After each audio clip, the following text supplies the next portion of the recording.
Hello again, everyone, and welcome to this segment of One-on-One. I'm Martin Folsom. You know, a lot of people say you do spend a lot of time talking with people who graduated from South Terrebonne. That is true. But we talk about those days in the 70s, they were loaded, so there's a lot of people to interview. Our guest coming up will be Ricky Britt. He was one of the members of that 880 relay team that set a national record, and the record still stands today because they went to meters, so the record will never be broken. So when we come back from the break, we'll talk with Ricky Britt, a graduate of South Terrebonne.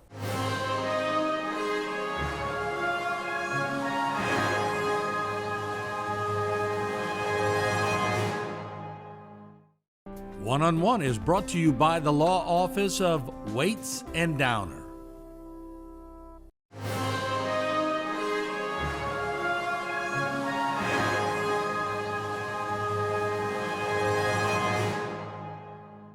It's not only about being tough when you got to South Terrebonne, it was just this mentality. At Vanderbilt, we're getting ready to play South Terrebonne in any sport. Mm-hmm. I remember center jumping, and Carl Williams was on the other side of the circle. We're getting ready to jump, and he goes, "False, don't even jump." He was right. Compared to him, baby, but yeah, I mean, look, he was just outside of him, you were doing great. Yeah, I thought I was doing pretty good, you know, in the church league. But there was a mental toughness that I think got from people challenging each other, and you either tough or you get weeded out. You know, we were going to do, I was going to do my best to try and beat Herman every time I ran. I didn't play. I tried to catch him, and I know he felt the same way. But as you get older, you just realize that that competition was a great thing. Yeah. Because I always wanted to be faster than I was, wanted to be able to jump higher than I did, and do a lot of other things. And it was only competition that drove me there. Me and Herman will laugh, and I've laughed with everybody at South Terrebonne. You might have been one of the fastest white boys in Terrebonne Parish. And I'm sure Herman and all them were reminding you of that. Well, that's probably because I didn't get a chance to talk to Martin Bouquet very much. But well, he would have reminded me. Yeah, he was too. There's no doubt about it. What stage of your life did you know, I'm a pretty good athlete? Probably when I met Herman. Honestly, because in running events, I outran everybody around me in my neighborhoods and all that. Again, a big fish in a small pond. Yeah. Then when I got to Oaklawn for the first time, I realized, oh, this guy, he might be as fast as me. No, this guy's faster than me. And I said, but it's okay to be number two. I said, he's a good friend, you know. And again, his presence just made me work harder. There was an unspoken respect that we had for each other because we knew regardless of who was going to win, which he won all the time, at the end of the day, we were still going to be friends. But you ever thought that maybe you were pushing Herman a little bit too? Possibly. Did he put it in cruise control? Not exactly cruise control, but he knew he had me. Yeah. And you hoping maybe he trips when he's coming out the blocks. Huh? That's why they put me in the blocks. And he's laughing because Herman's watching the one-on-one here. It's a good situation here. But when did you start getting contacted by people from the outside? 'Cause, you know, good football player, good track. Did you play basketball too? Yeah, I played, but then I quit because I just had too many events. You were focusing. Yeah. So when did they start calling you? Who called you? I probably had maybe 16, 17 schools. My junior year, my sophomore year, I didn't play. I'd been in a bad car wreck and it broke my hip, and I was laid up for 8 weeks. After that, I was able to come back and play gradually, slowly come back, and was able to even run track that same year. And after being told I wouldn't walk again. But by the grace of God and by Dr. Richard Landry, he decided to put my hip in traction, and that was the smart thing to do, and it saved my life and my career. Somebody tells me you almost went to Ole Miss. I liked Ole Miss a lot. I took a trip to Ole Miss, and Buddy Marcello, his roommate, was coaching at Ole Miss. Okay. So that was the connection that kind of got me up there. And I guess the thing that turned me off was that particular weekend, myself and Ricky Lovell from Terrebonne, Yeah. we had both been on the same plane going up there, and it was the night of nights as far as the weather was concerned. And we were in a small Cessna flying to Oxford. And when I got out, so did my lunch, and I stayed in a dorm room for the whole weekend, and so I didn't get to see much of the campus like everybody else.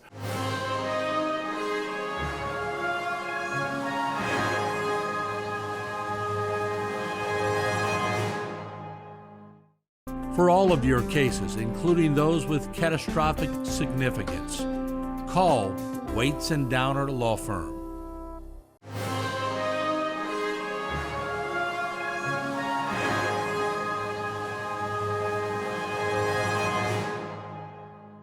When you talk with athletes in that era, and you brought up Ricky Lovell, if I'm not mistaken, it came in a loudspeaker at St. Francis that prayers are needed for a Terrebonne High football player who was hit or something, and didn't he lose a kidney? Well, that was Kevin Talbot. That was Kevin? That was Kevin. Okay. Yeah, he had gotten kicked, and my brother-in-law, Dan Davis, he can tell you all about that event as well. I didn't realize you and Dan Davis were. Well, he was married to my sister. Okay, all right. And Dan played quarterback. Yes. Terrebonne. First time I met Dan, he was a senior, I was a sophomore, and he was punting the ball, and I was a rah-rah sophomore, and I came in there to block the punt, and I blocked it, and unfortunately, the ball hits me in the stomach, his foot hits me elsewhere. And so there's a picture when they showed the tape the next day, and this Dr. Leslie Walker was our team doctor. Yeah. And you can see me rolling on the ground this way, and Dr. Leslie walking to me, and then I'd roll back this way, back and forth, up and down the field. And Dan thought he had killed me or something, and he was concerned, but that's how we met. Still to this day, if you ever shake hands with Dan Davis, his hands are about this big. Get ready. He's going to like do a everything. vice grip. He's going to do everything to hurt you. There's no doubt. How did you end up at LSU? I liked Northwestern University, and actually, at that time, I was really wanting to go to Oklahoma. Really? And OU had been number one and all, and I just liked that wishbone offense that they were running. And at the time, I thought I was going there to play offense, and I figured I could be a wide receiver playing for them. But I didn't get any calls from them. I got them from all the SEC schools, with the exception of Kentucky. But all the other SEC Was that the Billy schools. Sims days? Yeah, it was Billy Sims. That's right. That's correct. He was tough. He was. Now, you wouldn't have got many passes thrown you because they ran the That's right. hell out of that wishbone. That's right. They sure did. But, I mean, maybe just like high school. You didn't get many thrown at you, but you scored on a lot of them. So Oklahoma. Because when we'd watch ball games on the weekends and all that, my dad and my brothers and all, and I was just the OU fan of the bunch. And I thought that's where I wanted it. It really wasn't the right place for me. Right. But I remember getting calls from a couple of businessmen throughout the parish indicating that it would be in my best interest to go there. And it wasn't a threatening way. It was like, it's in your best interest. This is your community. Your family is here. When your career is over, you're still going to have this to kind of fall back on and have those kind of that kind of fellowship. That's indicative of why you walked in with an LSU shirt. You hear? Yes. Yeah, Yes. Still a fan. Actually, this past February, we had our 50th recruiting class reunion. Yeah. And I tell you what, all those guys got old on me. You stayed the same, and they got old. Yeah, right? I don't know what happened to them, but. But I mean, when you go in, what was it like the first time you went into Tiger Stadium? I went there as a recruit, so I understood the enormity of it. I happened to be a recruit. My official visit was when Britt Jones threw the ball to Brad Davis in the end zone against Ole Miss with 3 seconds to go in the game. Of course, that was a good one to be at because the stadium went wild. I thought it was going to collapse. Was that 73 or 74? That was in 72. So 72, yeah, okay. While I was at LSU at my freshman year, back in those days, they had a freshman team also. Yeah. You didn't get many chances to play varsity as a freshman, We had one guy on the team that lettered, I think, our freshman year, and that was Terry Robisky. Oh, yeah. But outside of him, none of the rest of us lettered, and we had a JV team. And we went all up and down the SEC, and we killed everybody. I mean, we were averaging 50-something points a game, And it came down to the very last game, and we're playing Tulane, who was like 3-3, and we were 6-0. I was like, okay, we'll go ahead and finish the season on a big, how many points we're going to score, all those things going through your brain. And I remember I was playing safety at the time, and I went up for a pass. I was covering the tight end, and I went up for the pass, and all I could see was the goal line. It was like, wow, this is going to be in front of all the players, the coaches. I'm going to score my first touchdown, And I jump up and mistime my jump a bit. And as I'm coming down, the ball sailing over my head. The tight end caught it. And I got back up off the ground and caught him on the 2-yard line. But that was a lot of humility that was taught to me early in the career. And did y'all win that Tulane game? We lost it. Did you? We did. Wow. Yep. And the benches cleared. There was a fight, of course, And a good friend of mine, we had a fullback at Terrebonne at the time by the name of Gary Smith. He was playing fullback at Tulane. And Gary would come through the hole, not carrying the ball or something, and he'd throw an elbow and hit me in wherever he could. And I just laughed it off. And at the end of the game, one of my buddies, he was a kind of a mean Greek, and he took exception to it, and he hit Gary, and then both benches emptied, But we were just playing. It was just another part of the Terrebonne, South Terrebonne rivalry on there the you field. Go.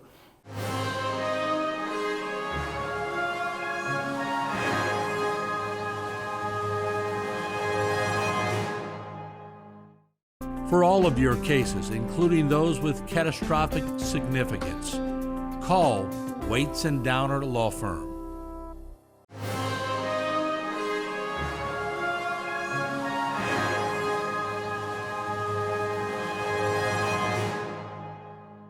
Who's the best athlete you ever around, high school or college? You had so many at South Terrebonne. I guess when you got to LSU, you went, this looks pretty common to me. Would it have been Robisky? Somebody No, like that? Robisky was big and fat. He's my size now. Back then, and he was playing in a Class C school. Yeah. So he was still a good ball player, a good athlete, but I wouldn't put him up there amongst the best that I've watched. Carl Otis Trimble, was probably one of the best natural athletes I ever been around. He could bounce off the ground, off of his back into a standing position, That kind of muscle tightness in his abs. I mean, the guy was just phenomenal. How did that all set the stage for what you were going to do after you got out of college? I was going after my freshman year. Yeah. I returned a punt in the purple and gold game, and I got rolled, and somebody was on my back, somebody hit us from the front. I get my knee hyperextended. All the major ligaments were torn at that time. Yeah. And I couldn't understand why I couldn't get up off the ground. I'm trying to walk, and I got a coach on the sideline screaming at me. And I'm trying, Coach, I'm trying. And I just didn't realize what was wrong. After a wrap, they put me back on the field to return a punt later in the game, but I didn't have to field it. Was shanked. After the game, I told them that, something's wrong with the knee. And so that's when they found out, just how. No MRIs back then? Yeah, they were doing MRIs, They were? but they sure didn't have the technology to repair it. But the team orthopedic was Dr. Alvin Stander. And if you look at my knee, it looks like I've got an S on it, and it's probably about this long. But that's the way they opened you up back in those days. Right. Whereas Patrick Ellender will make an incision that big and remove your brain, But nothing like it was then. It was pretty crude. Yeah. What do you do now? Tell the audience what you do now, and how did all that lead to what you do now? I decided to go up into the oil field, and went to work for Texaco at the time. Yeah. And I had a wonderful career with Texaco. Some of my dearest friends are still there. And in 2001, Chevron bought out Texaco. So during that phase, I was moved into a different capacity within Chevron, and it was a scary phase for me because I was going to be managing a lot of people. And of course, I didn't think I had the tools that, all these guys at Texaco and Chevron, all of them were valedictorians in their graduating class. I mean, all of them engineers and all. And I didn't have that kind of resume to bring to the table. But for whatever reason, I was fortunate and very blessed. I became the technical services manager for Chevron. I was co-located between Covington, Louisiana, and Houston. I had an office in both locations. And so I was essentially working for two different vice presidents. And wherever I was supposed to be at the other one, Again, it was a wonderful career. I had the best people in the world. I think I kind of bluffed my way through a lot of it because I think they thought I was a lot smarter than I was, because they put me over like the environmental engineering, the occupational hygiene, industrial hygiene, safety department, and I was overseeing that group, and all of those guys in that group were smarter than me, but I wasn't going to tell Chevron. So I kind of winged it and got my way through it until I retired. And Well, I've learned that sports always gives you a pretty good sales capability, because you got to learn how to sell yourself to the coaches, It thickens your skin. It teaches you that no's not always a bad word. Right. And rejection is something that will happen no matter where you go and what facet of life. There's going to be rejection. How do you handle it? That's right. And you can come, there's usually one of two ways you can go with it. And I chose to go the more positive way. Yeah. Last question. I ask it to everybody. I got Herman, and I got your coaches from LSU, and I got Buddy Marcel, if I was able to bring him down, and I got Steve Trosclair and Danny Henry, everybody in the room. You wasn't in the room. Okay. I said, y'all got to come up with one word to describe Ricky Britt. And they give me that word. And then got it written down on a piece of paper, and I walk in the room, and I said, Ricky, guess which word they came up with. What would you hope it would be? I would hope it would be honest, Yeah. That's what I would hope for. Yeah. Honesty. Very good.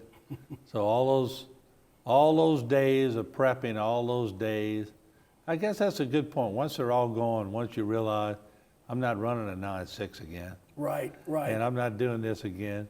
And I got a family and I got everything. Or what Herman didn't tell me, and I'm not saying he's got 67, 68 grandchildren. He's a record holder. Yes, he is, right and that there. too. Yeah, but it comes down to honesty. That's a pretty good word to want to be in. I appreciate you. I appreciate meeting you back then, because your name was entrenched in my brain with Herman Verdin, Robert Lagore, and Melvin Johnson. So y'all have the record. It will never be broken. Well, Congratulations. Martin, I feel honored because, I represent that era. And I know a lot of these guys, they think about it all the time, looking back in the old days. And to have somebody, on a platform like you have, to be able to remind the community of, we were once young and we did some good things while we were here. For you to be able to share that with our community is really a wonderful thing for us. Well, I appreciate it. Now that I have you and Herman in here at the same time, would y'all like to go out in the front and do a little 100-yard dash? I can take him now. All right, Ricky. Thank you so much. Thank you, Martin. Appreciate it.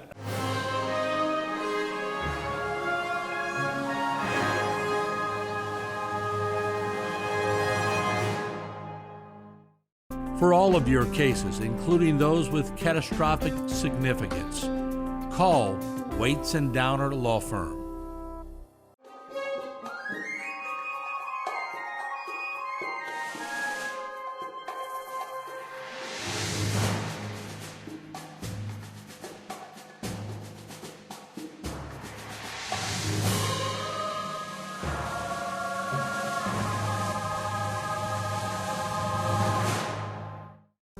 This one-on-one program has been brought to you by the law offices of Waits and Downer.